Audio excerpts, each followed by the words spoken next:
Doctor থেকে লোকসান, তাই তো? এই সিদ্ধান্ত সর্বপরিচিত যে প্রকৃতি নিয়ম আর শরীরের ইচ্ছা শক্তি শরীরের ভিতর বসে শরীরকে নিরোগ রাখার জন্য চেষ্টা করতে থাকে। ডাক্তারও বলেন যে ঔষধ প্রকৃতির কাজে সাহায্য দেওয়ার জন্য। সুস্থ কেবল প্রাকৃতিক জীবনী শক্তিই করে। এক মৃতের শরীরের ঘা কোনো ওষুধে সারাতে পারে না। যার শরীরে জীবনী শক্তি অনেক কমে যায়, কোনো ওষুধে তার লাভ হয় না। এ পর্যন্ত আমরা সবাই একমত, কিন্তু প্রশ্ন হলো যে জীবনী শক্তি কম কেন হয়? মানুষের আয়ু কেন কমে যায়? মানুষ কেন খুবই দ্রুত নির্বল ও বৃদ্ধ হয়ে যায়? কেন এমন সময় আগের বড় বড় ডাক্তাররাও দেয়া ভালো ভালো ওষুধে কোনো কাজ হয় না? আমার মনে হয়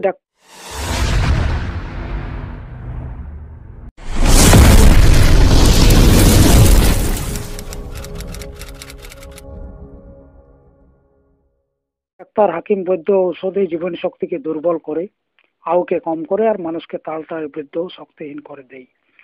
আমি এর আগে বলেছি যে জীবনী শক্তি শরীরকে পরিষ্কার করে। তখন ডাক্তার, বৈদ্যরা তাকে রোগ বলে ওষুধ তথা অনেক পদ্ধতি দিয়ে তাকে আটকে দেয়। বয়ে যাওয়া নদীকে থামানো খুবই কঠিন। সামনে থেকে নদীকে আটকানোর ফল এই হয় যে নদী এদিক ওদিকের গ্রামকে ডুবাতে থাকে, আর চারিদিকে হাহাকার পড়ে যায় এবং শেষে ওই বাঁধ ভেঙে যায় বা যা দিয়ে আহ বাঁধ বাঁধা হয়েছিল। ঠিক একইভাবে যখন শরীরের পরিচ্ছন্নতার কাজ বন্ধ করে দেওয়া হয়, তখন সেই বিষ যাহা জীবন শক্তি বের করার কথা, তখন তা বের হবার অন্য পথ তৈরি করে, আর তাতে শরীরের কোনো অঙ্গে ব্যথা হয় ও তাতে একটি ভয়ঙ্কর রোগের সৃষ্টি হয়। ব্যথা হলে জীবনী শক্তিকে এই ভয়ঙ্কর রোগের সাথে লড়তে হয়, আর বারংবার লড়াই করতে করতে জীবনী শক্তি ক্রমশ দুর্বল হতে থাকে। এটা হলো একটা কথা। অন্য কথা হলো যে ডাক্তার এত দূর করে ক্ষান্ত হন না। তিনি রোগীকে রোগীর ইচ্ছা মতো খাবারও খেতে দেন না। রোগী আম খেতে চাইলে দেয়া হয় তেঁতুল। 100 জনের 95 জনেই রোগীকে এরূপ খাবার দেয়া হয় যা সে ঘৃণা করে। সে খাবার খেতে যে খাবার খেতে রুচি হয় সেই খাবার সহজেই হজম হয়ে যায়। যা হজম হয় তা থেকে শক্তি হয়। যে খাবার খেতে ঘৃণা হয় তা মানুষ খেতেও পারে না। বাধ্য করে যে খাবার খাওয়ানো হয় তা পেটে গিয়ে বিষে পরিণত হয়। যে খাবার খেতে ঘৃণাবোধ হয় সেই খাবার ডাক্তারের কথাতে খেয়ে মানুষ নিজের আউকে দুর্বল ও জীবনী শক্তিকে নির্বল করে ফেলে। জীবনী শক্তি নির্ভর হলে মানুষ শীঘ্রই বৃদ্ধ হয়ে যায় ও পরমাণু কমে যায়। জীবের খাওয়া খাবার খাওয়া কেন আরম্ভ করলো জীবেরা? এজন্যই যে জীবের ক্ষুধা লাগতে আরম্ভ করলো। ক্ষুধা কি জিনিস? খাবার খাওয়ার ইচ্ছেকে ক্ষুধা বলা হয়। খাবার খাওয়ার ইচ্ছা কেন হয়? শরীরের খাবারের প্রয়োজন হলে জীবনী শক্তি মস্তিষ্ক দ্বারা মনকে এই কথা জানিয়ে দেয় যে খাবার চাই। মনোময় এই খবর বা মনোময় আত্মা এই খবর পেয়ে খাবারের ইচ্ছা প্রকাশ করে। খাবার খাওয়ার এই ইচ্ছাকে ক্ষুধা বলা হয়। যেমন প্রয়োজন পড়লে মানুষের খাবার ইচ্ছা হয়, তেমনি কি খেতে হবে ও আমাদের শরীরের কি ধরনের খাবারের প্রয়োজন তারও ইচ্ছা হয়। যেমন খাবার খাওয়ার ইচ্ছাকে ক্ষুধা বলে, ঠিক সেই রূপ অমুক জিনিস খেতে হবে এই ইচ্ছাকে রুচি বলে। ক্ষুধার মতন রুচিও হলো মনের এক স্বাভাবিক গতি। যেমন ক্ষুধা লাগলে খাবার আরোগ্য বর্ধক ও বল বর্ধক, ঠিক তেমনি রুচি অনুযায়ী খাবার খেলে আয়ু, আরোগ্য, বল ও জীবন শক্তি বৃদ্ধি পায়। যেমন মানুষকে চেহারাগত ভাবে আলাদা আলাদা দেখা যায়, তেমনি এই প্রয়োজন অনুযায়ী রুচিও আলাদা আলাদা হয়।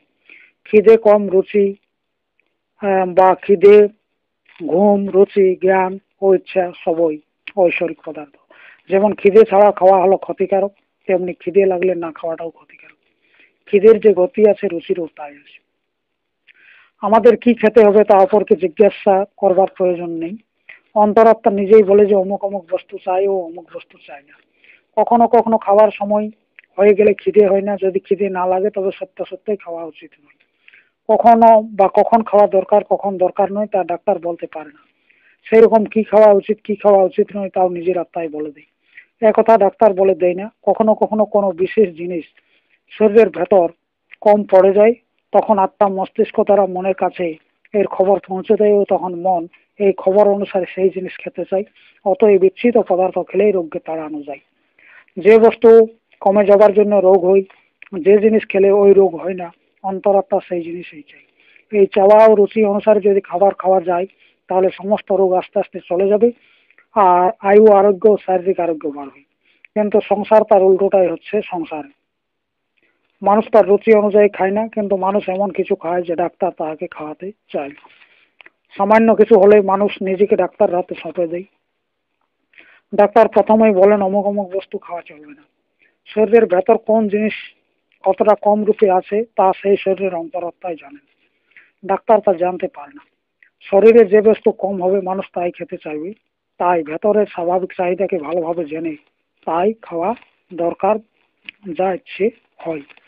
কিন্তু সমস্ত ডাক্তার বৈদ্য হাকিম তার বিরোধিতা করে, আর অনেকদিন ধরে এই স্বাভাবিক চাহিদাকে চেপে চেপে রাখা হয়।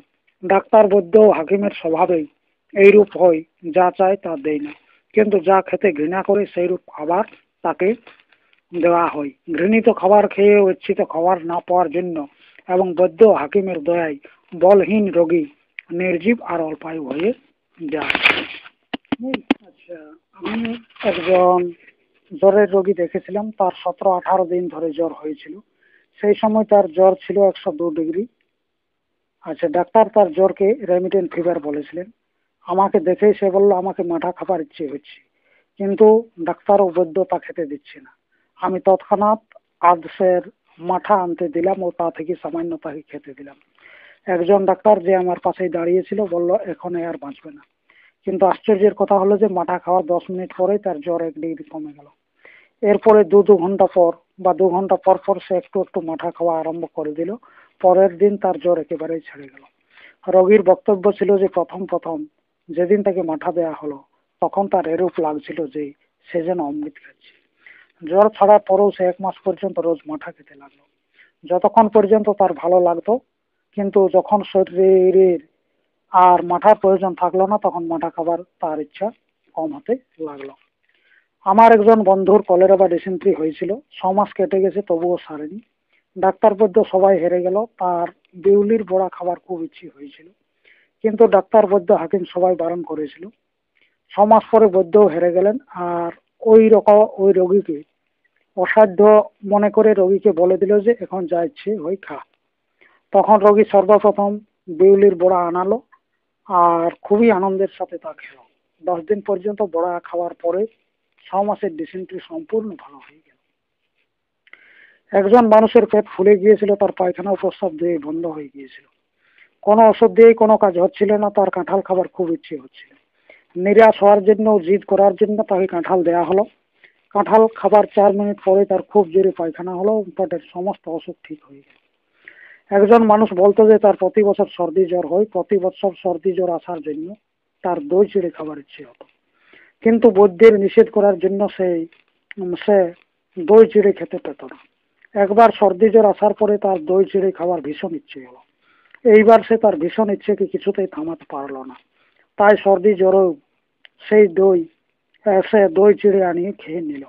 জ্বর ওই দিনেই ছেড়ে গেল, আর তখন থেকে এখনো পর্যন্ত অনেক বছর কেটে গেছে, তার সর্দি জ্বর আর আসেনি। কিন্তু মনে রাখা দরকার যে এটা কোনো ওষুধ নয়, সবারই জ্বর হলেই দই চিড়ে খেলে সারবে না। ভেতরের প্রাকৃতিক এবং বাস্তবিক চাওয়াকে খুব ভালোভাবে জেনেই তা পূরণের উপায় বের করতে হবে।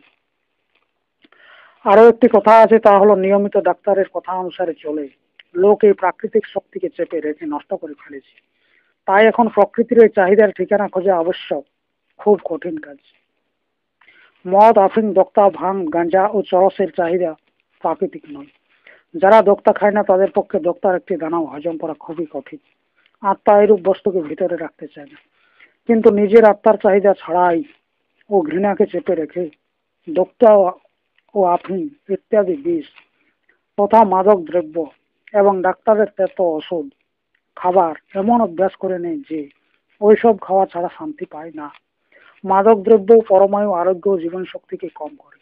ধীরে ধীরে মাদক দ্রব্য বিষাক্ত জিনিস খাওয়া ও পান করা ছেড়ে দেওয়া দরকার। বিষস্য বিষ ও মধন, এই সিদ্ধান্ত অনুসারে এক রোগকে থামানোর জন্য ডাক্তার, বৈদ্য ও হাকিম অনেক রকমের বিষ খাইয়ে দেয় ও সূচ দিয়ে সোজা মানুষের রক্তে রোগের বিষ ঢুকিয়ে দেয়। প্লেগ রোগ ছড়িয়ে পড়লে সবারই প্লেগ হওয়ার কোনো ভয় থাকে না। আজকাল বড় বড় শহরেও প্লেগ রোগ ছড়ালেও 10,000 মানুষের মধ্যে একজনেরও প্লেগ হয়ে যাওয়ার নিশ্চিত সম্ভাবনা হয় না। কিন্তু কখনো কখনো ডাক্তার শহরের লোকেদের টিকা লাগিয়ে দেয়।